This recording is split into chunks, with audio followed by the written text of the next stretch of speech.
अमरावतीत भाजप कार्यकर्त्यांमध्ये आज उत्सवाचे वातावरण पाहायला मिळाले।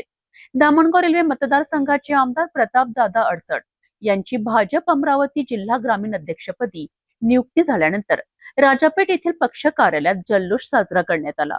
भारतीय जनता पक्षाने आमदार प्रतापदादा अडसड यांच्यावर मोठी जबाबदारी सोपवत त्यांची अमरावती जिल्हा ग्रामीण अध्यक्षपदी नियुक्ती केली आहे। नियुक्तीची घोषणा होताच कार्यकर्त्यांनी आनंदोत्सव साजरा केला। राजापेठ येथील भाजप कार्यालय परिसर ढोल ताशे फटाक्यांची आतिषबाजी आणि घोषणाबाजीने दुमदुमून गेला। कार्यकर्त्यांनी पुष्पहार घालून आणि सत्कार करून नव्या अध्यक्षांचे स्वागत केलेत। यावेळी बोलताना प्रतापदादा अडसड यांनी पक्ष नेतृत्वाचे आभार मानत प्रत्येक कार्यकर्त्याला सोबत घेऊन संघटना अधिक मजबूत करण्याचा निर्णय व्यक्त केलाय। तसेच आगामी जिल्हा परिषद आणि पंचायत समिती निवडणुकांमध्ये भाजपचा झेंडा फडकविण्याचा विश्वासही त्यांनी व्यक्त केलाय। नव्या जबाबदारीसह प्रतापदादा अडसड यांनी संघटन विस्तार आणि आगामी स्थानिक स्वराज्य संस्थांच्या निवडणुकांवर लक्ष केंद्रित केले आहे।